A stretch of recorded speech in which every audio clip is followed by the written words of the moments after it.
ही actor के पास आता है तो बहुत सारी चीज़ें रहेंगी। आपको क्या लगा जब when you read the name या टीजर देखा था, what were your thoughts? Ma'am look centre ma'am या बिकॉज आपने देखा होगा कि पोस्टर है तो you know it's historic film, basically एक अलग पर्सपेक्टिव में हमें देखने को मिलेगा। एंड पूरी कमेंट्स और कैसी लगी फिल्म में क्या दिखाया गया है वो तो मुझे लगता है कि एक बार फिल्म हम लोग देख ले तो उसको डिस्कस करेंगे तो और बेटर रहेगा। बट काफ़ी प्रॉमिसिंग है and I like that you know the poster. मुझे लगता है कि बहुत कुछ देखने और जो हम लोगों ने देखा है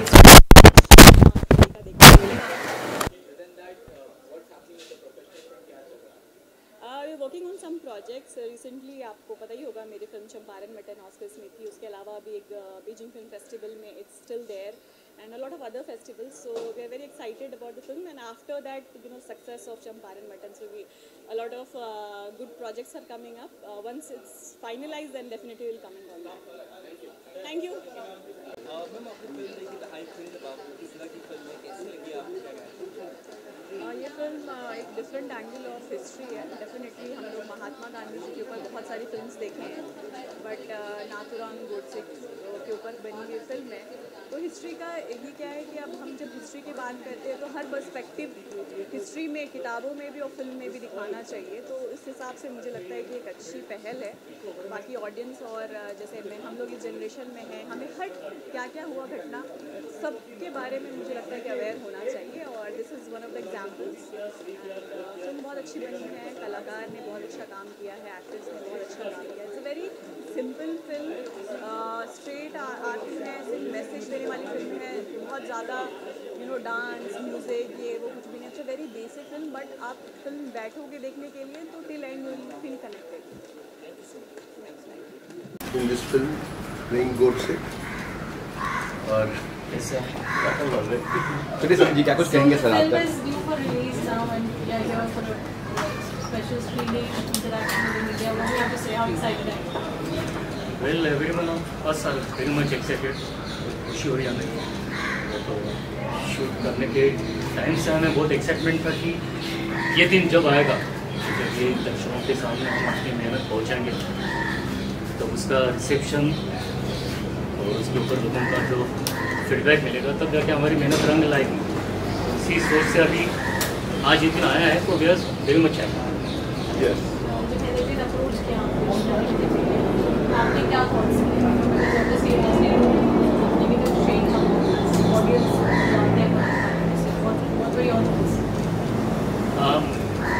आई नो दैट ये सवाल कई बार आ सकता है, बट एज एन एक्टर जब इस रोल के लिए मुझे अप्रोच किया गया और मेरे हैदर भाई से मुलाकात हुई तब इस फिल्म के बारे में जो मुझे उन्होंने निर्देशन दिया और एज एन एक्टर जो मैंने सोचा कि इसमें मेरे लिए क्या मायने हैं, इस रोल को एज एन एक्टर मेरे लिए क्या इम्पोर्टेंस है, ये सोचकर मैंने इस रोल को अप्रोच किया है।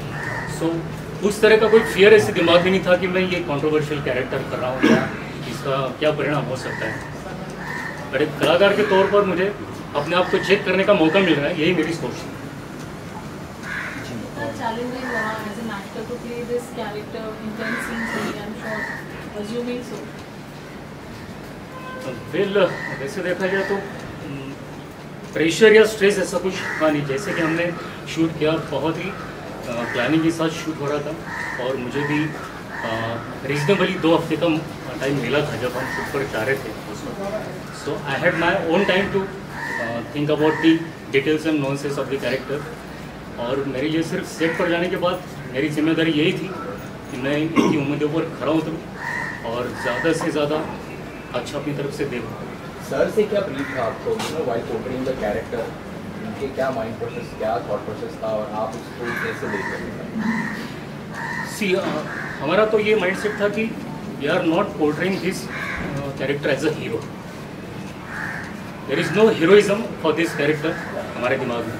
हमारे दिमाग में सिर्फ ये था कि जो इतिहास के पन्ने से एक कैरेक्टर हमने जो लिया है, जिसके बिना एक इतिहास का पन्ना अधूरा है अपने भारत के इतिहास में। तो उस कैरेक्टर का भी जो पॉइंट ऑफ व्यू है, जो बहुत सारे लोगों को पता है, इस मीडियम से भी हम लोग पहुंचा पाए, वही हमारा इसमें माइंडसेट था। और कैरेक्टर को लेकर जो ब्रीफ था, सर का यही कहना था कि हम लोग जितना नेचुरल रहें, जितना रियलिस्टिक रहें, उतना ज़्यादा ये इम्पैक्टफुल रहेगा। सो हमारी कोशिश यही थी।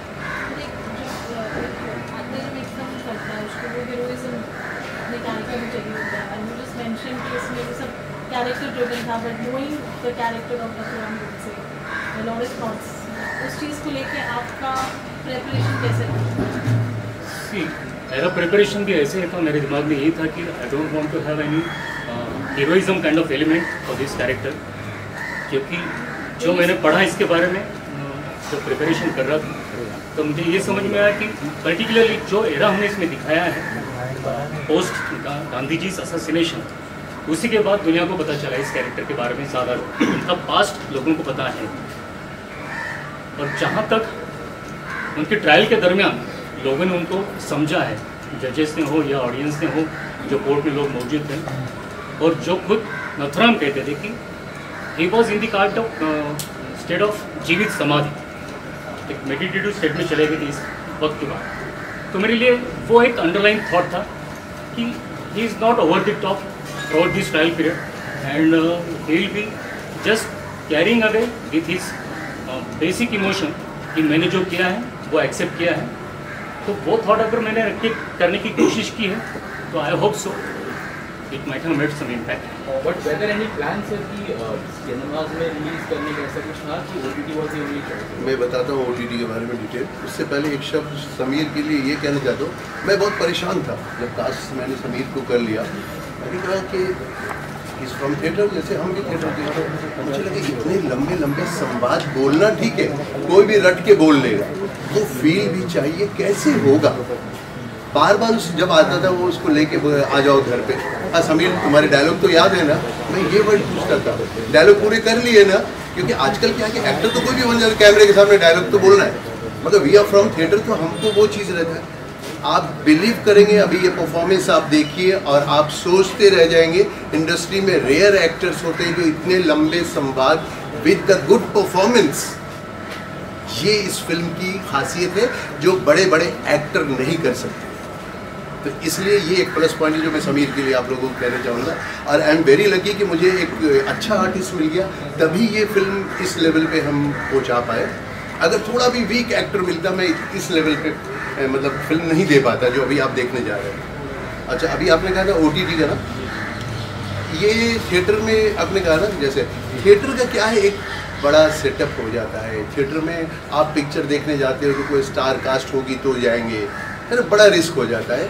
पिक्चर देखनी तो अच्छी पिक्चर होगी, ओटीटी पे भी लोग देखेंगे, और जब ZEE5 पे हमारी पिक्चर आ ही रही तो लोग देखेंगे, उसके प्रमोट करेंगे। अच्छा सिनेमा ढूंढ के लोग देख लेते हैं कहीं पे भी हो, तो उसकी हम लोगों को ये नहीं कि थिएटर में ही आना चाहिए, ये सिनेमा लोग पसंद करेंगे और देखेंगे इंशाल्लाह। एक लास्ट में एक सवाल आपसे पूछना चाहूँगा, आपको स्टेज आर्टिस्ट है आप, और फिर इस तरह कंटेंट का अच्छा कंटेंट मिलता है, कितना और अपने आप अंदर से एनर्जी आती है कि हाँ ये तो ये करने मज़ा आने वाला है, ये मेरी तरह का काम है जो मैं करता आया हूँ, ऐसा कुछ कॉन्फिडेंट अपने आप आ गया जब कंटेंट आपने देखा था?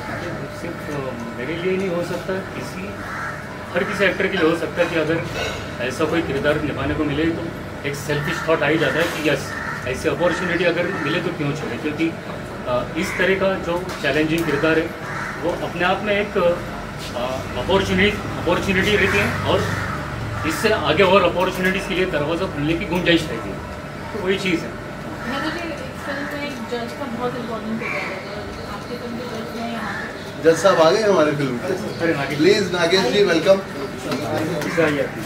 देखिए मैं कुछ कहना चाहता हूँ इनके लिए शब्द कि सिनेमा में अगर आप लोगों को सिनेमा को गुड लक चाहिए तो भाई कोई अच्छा किरदार नागेश जी को जरूर देना चाहिए। देखिए इनको हमने, और आई थिंक फर्स्ट टाइम ये वर्क टुगेदर, हमने जितने सिनेमा में कहीं नागेश जी हम लोग वी आर गुड फ्रेंड, साथ में ही काम किए, मगर ये मौका मिला and he is playing a जज कैरेक्टर जो कि बहुत ही इम्पोर्टेंट कैरेक्टर है थ्रू आउट इस फिल्म में। तो अब सर मेरा एक्सपीरियंस के बारे में इतना बताना चाहता हूँ, मेरे सामने टीनू जी, मैं मेरी आवाज़ दब रही है, बोल नहीं पा रही हूँ, सामने इतना प्रभाव है। अरे टीनू जी आइए तो मैं ये बोलना चाहता हूँ कि सबसे पहली बात तो सर अभी आदेश आया सर आप पे, वो तो सबसे बड़ी बात है। सेकेंडली हैदर भाई के साथ काम करने का मौका मिला, एक तो मौका मिला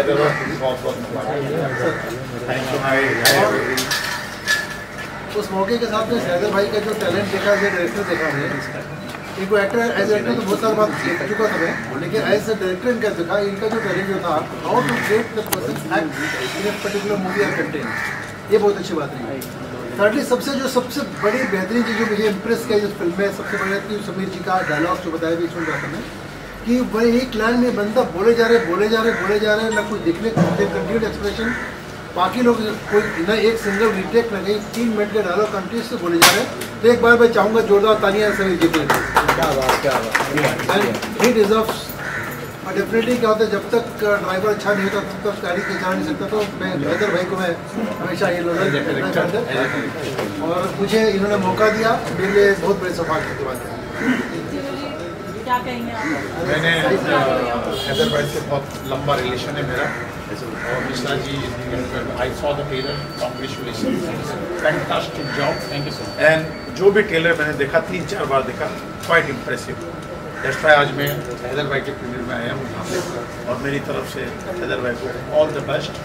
और ज़बरदस्त हैदर भाई, देखो मैं भी फिल्म लाइन में 40 साल के हूँ, जब मैंने ट्रेलर देखा, यू डोंट बिलीव इट, मैंने 3-4 बार उसको वापस रिपीट करते करते मैंने means it is a very very interesting. और इनकी taking presentation of the actor का समीर जी बहुत अच्छा लगा। I am quite happy to say he did a fantastic job, and my all best wishes to Hyder bhai. Thank you. We have Veer Savarkar's character being created. So, would you like to say? Thank you. एक minute.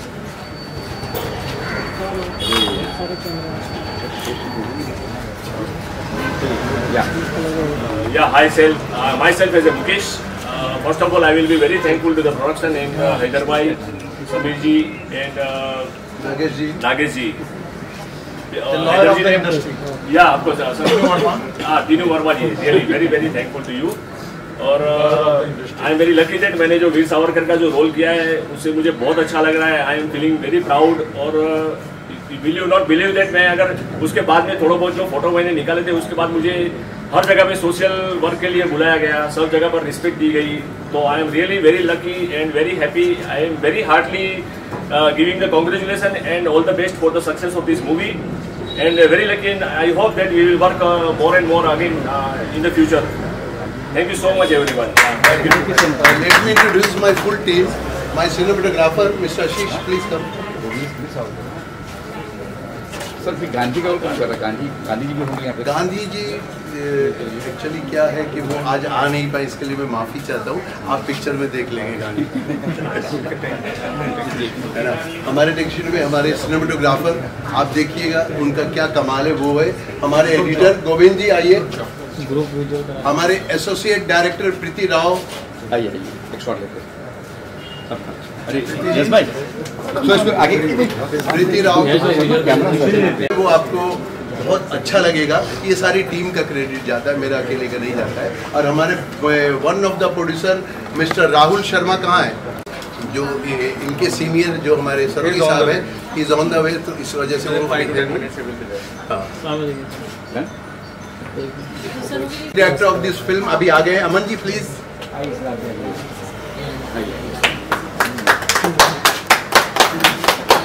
इस film के last में एक background music जो गाना है वो बड़े दिल को छूने वाला है, वो अमन श्लोक जी ने किया है। थोड़ा स्प्रेड कर जाएंगे। ओके ओके थोड़ा थोड़ा कोई बात नहीं। यस भाई ट्राइपॉड ट्राइपॉड हाँ करवा रहा हूँ। बैठ गोपाल सर बैठ गोपाल सर राइट में देखिए, गोपाल सर सर बैठ करें सर, वो बैठ करें।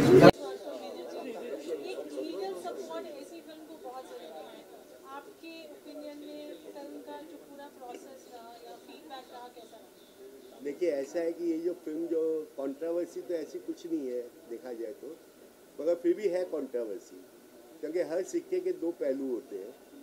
आज तक जो इतिहास में हम लोग देखते आए हैं वो पहला एक साइड का सिक्का देखा है कि कहीं ना कहीं गांधी बापू की जो है हत्या गोडसे ने की, मगर हर इंसिडेंट के पीछे कोई ना कोई एक कारण होता है और वो कारण आज की जनरेशन को कहीं से कहीं तक पता नहीं है। तो तो हमने कोशिश की है, हम जस्टिफाई नहीं कर रहे हैं उनका एक, परंतु हमने कोशिश की है कि आज के लोगों को पता चले कि ये इंसिडेंट क्यों हुआ, अल्टीमेटली उनके दिमाग में क्या चल रहा था जिसकी वजह से उनको ये अपराध करना पड़ा। तो वो एक कोशिश की हमने इतिहास को, जो करेक्ट इतिहास है, वो लोगों के सामने लाने की। दूसरा ये है कि वीर सावरकर, आज ये पॉलिटिक्स में जो है लोग काफ़ी उनको बदनाम करने की कोशिश कर रहे हैं, परंतु वीर सावरकर जो है वास्तव में हम ये कह सकते हैं एक फ्रीडम फाइटर थे और उन्होंने भारत को लास्ट तक जो है एक अखंड भारत बनाए रखने की कोशिश की थी, मगर वो कांग्रेस के आगे फेल हो गए। तो हमने वो चीज़ भी एक यहाँ जो है प्रस्तुत करने की कोशिश की है। सर एक इम्पॉर्टेंट चीज़ है कि जैसे कि कोई भी पॉलिटिकल सटायर पे फिल्म बनती है, पॉलिटिकल हिस्ट्री पे फिल्म बनती है, तो कहीं ना कहीं एक लेफ्ट विंग का अलग परसेप्शन होता है, राइट विंग का अलग परसेप्शन होता है। तो आपने किस परसेप्शन और किस हिस्ट्री को जो है उसके अकॉर्डिंग अपनी फिल्म बनाई और क्यों? देखिए, हमने जो है पहले जो गोडसे के बयान कोर्ट में रिकॉर्ड किए गए थे वो सरकार ने बंद लिफाफे में रख दिए थे, मगर एक PIL फाइल हुई थी और उसके बाद जो सुप्रीम कोर्ट ने जो है ये ऑर्डर दिया था कि नहीं, उनके जो बयान है वो आप लोगों के आगे जाहिर कर सकते हैं। अगर आपसे कोई राइट टू इन्फॉर्मेशन एक्ट में मांगता है तो आप वो उनको दे सकते हैं। तो हमने वो जो एक्चुअल बयान उस वक्त जो रिकॉर्ड हुए थे उसको लेके पिक्चर बनाई है कि वास्तव में जो है क्या हुआ था कोर्ट में और क्या नहीं हुआ, उस चीज़ को लेके हमने चलने की कोशिश की।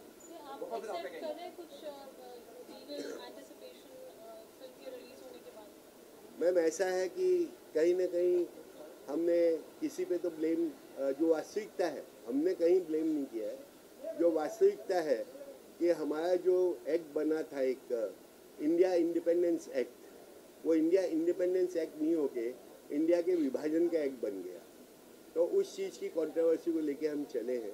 डेफिनेटली हम किसी को क्रिटिसाइज नहीं कर रहे, मगर साथ में हम लोगों को वास्तविकता भी बताने की कोशिश कर रहे हैं कि वास्तव में क्या हुआ था उस वक्त। क्योंकि आज की जनरेशन को एक ही पहलू मालूम है, लोगों को इतना ही पता है कि हाँ गोडसे ने हत्या की, उसके आगे किसी को पता नहीं है। यानी एक समय ये आ गया था अगर किसी का सरनेम गोडसे है तो उसको भी लोग जो है शक की नज़र से देख रहे थे। तो हम जस्टिफाई नहीं कर रहे हैं उसके एक्ट को, मगर लोगों को सच्चाई बताने की कोशिश कर रहे हैं।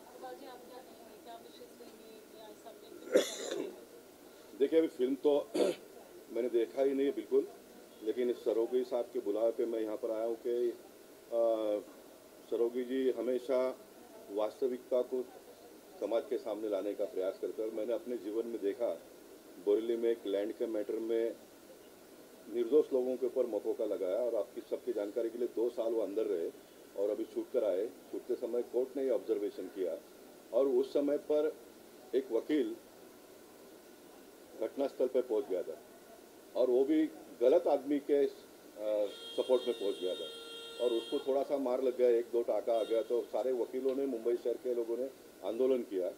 ऐसे समय पे सरोगी जी सही व्यक्ति को सपोर्ट करने के लिए आगे आ गए। बहुत सारे वकीलों का विरोध होने के बाद भी इन्होंने किया। तो इन्होंने ये फिल्म बनाया तो निश्चित, जैसा उन्होंने कहा कि सुप्रीम कोर्ट ने कहा कि वास्तविकता लोगों को पता चलना चाहिए, उसके माध्यम से अगर फिल्म बनाया है तो फिल्म देखने के बाद में उसके बारे में कमेंट कर पाएंगे। लेकिन अगर सच्चाई लोगों के सामने लाने का कोई प्रयास करता है तो उसके पीछे हम लोगों ने खड़ा रहना चाहिए।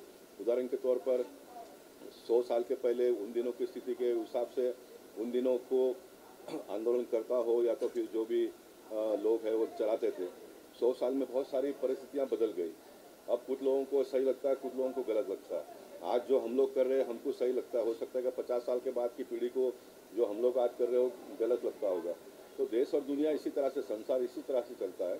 लेकिन फैक्ट ऑफ द स्टोरी, जो वास्तविकता है, जो हकीकत है, वो लोगों के सामने कभी ना कभी लाने की आवश्यकता है। तो मैं मानता हूँ कि सरोगी जी ने लाया है, उसमें देखकर जो अच्छी बातें हैं उसको हम स्वीकारेंगे। आने वाले वक्त में क्या ऐसे ही सब्जेक्ट को आप सपोर्ट करते हुए नजर आएंगे? इस तरह की कोई और प्लानिंग है आपकी? देखिए, मैं किसी पार्टी विशेष पे नहीं हूँ, व्यक्ति विशेष पे नहीं हूँ, मैं वास्तविकता पे हूँ कि वास्तविकता उस वक्त क्या हुई थी उसको मैंने लोगों के सामने लाने की कोशिश की है। मैं ना तो किसी का सपोर्ट कर रहा हूँ, ना किसी के अगेंस्ट में जा रहा हूँ, ना ही मुझे कोई पॉलिटिक्स से मतलब है, मगर लोगों को वास्तविकता जानने का अधिकार है और वही मैं बताने की कोशिश कर रहा हूँ। क्या कहेंगे प्रोड्यूसर आपके लिए डिफिकल्ट था? आपके लिए कितना डिफिकल्ट था ऐसे सब्जेक्ट को, ऐसे अनछुए पहलू को छूना और उस पर फिल्म बनाना? और साथ में ये जानना ज़रूर चाहेंगे कि अगर ऐसे फिल्म बनाते हैं तो क्या आपने उनकी फैमिली से भी कंसर्न किया था, उनसे कांटेक्ट किया था, ताकि आपको पूरी जो राइट इन्फॉर्मेशन है वो मिल सके उस फिल्म को बनाने के लिए?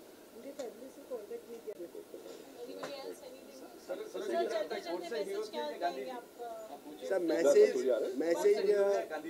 सीधा सा मेरा एक ही मैसेज है कि वास्तव में आज हम लोग जो एक कांग्रेस की पूजा करते हैं कि कांग्रेस ने हमें आज़ादी दिलाई, मगर कहीं ना कहीं भारत के विभाजन में कांग्रेस का हाथ था और कांग्रेस की इच्छा से ये काम हुआ। तो जो हम आज पूरी दुनिया में ये कहते हैं, आज एक नारा चल रहा है भारत जोड़ो। अरे भैया तुमने ही तो तोड़ा था भारत, तो अब क्या जोड़ने वाली बात कर रहे हैं? तो ये एक मैसेज डेफिनेटली, मैं कांग्रेस के अगेंस्ट भी नहीं हूँ, मगर ये मैसेज डेफिनेटली देना चाहूँगा कि अब क्या भारत जोड़ो की बात कर रही हूँ। मैं ये कह रहा हूँ कि आपकी नज़र में गोडसे जी हीरो थे या विलन? ना तो मैं उनको हीरो मानता हूँ ना विलन मानता हूँ। उन्होंने परिस्थिति के हिसाब से, अपनी मन स्थिति के हिसाब से उन्होंने जो किया वो आप लोगों के सामने पेश कर रहा हूँ। चीज़ हिंदुस्तान के लोगों को पता नहीं था, और हमारे जो हैदर भाई ने और डायलॉग राइटर ने इनकी जो भी इनने बोला है, हिंदुस्तान की आँख खोल दी है कि क्यों गांधी को मारा गया। सीधी सी बात है कि I am very proud of Haider भाई एंड एज ए डायरेक्टर। और आदेश के अर्जुन के जो डायलॉग थे, मैं तो शॉक में तो 4-5 महीने तालियां बजाई है, बिकॉज जो मुझे सही लगा उस पर मैंने रिस्पांस दिया है। और मैं सल्यूट करता हूं हैदर भाई को और अशोक जी को, जो इनका जिक्र है कि जो लोगों को पता नहीं था उन्हें उजागर किया, why he kill the Gandhi. Nathuram Godse की जय। सर ये डिस्कवरी है, ये हिस्ट्री की डिस्कवरी है। जो हिस्ट्री हम आज तक सुनते आ रहे थे, जो देखते आ रहे थे, वो हिस्ट्री कुछ अलग ही है। और एक्चुअली सही बात है, तो फिल्म में काम करने के अलावा जो फिल्म देखने के बाद जो चीज़ें समझ में आई और जिन चीज़ों को जो ट्रीटमेंट दिया गया, जिस तरह से सच्चाई को सामने ला गया, ये काबिल तारीफ़ है। अशोक सराफ जी को और हैदर भाई को बहुत बहुत शुक्रिया, बहुत बहुत बधाई, और आप सबको भी। एज ए वीर सावरकर मैं अपने आप को बहुत प्राउड फीलिंग करता हूँ। ये एक फिल्म नहीं है, ये एक सच्चाई है। अशोक जी और हैदर जी को मैं बहुत बहुत शुभकामना देता हूँ, बहुत बधाई देता हूँ, और आगे ऐसे ही फिल्में बनाते रहेंगे और हमें सच्चाई का सामना जरूर ये लाके रखेंगे। Thank you so much. Thank you.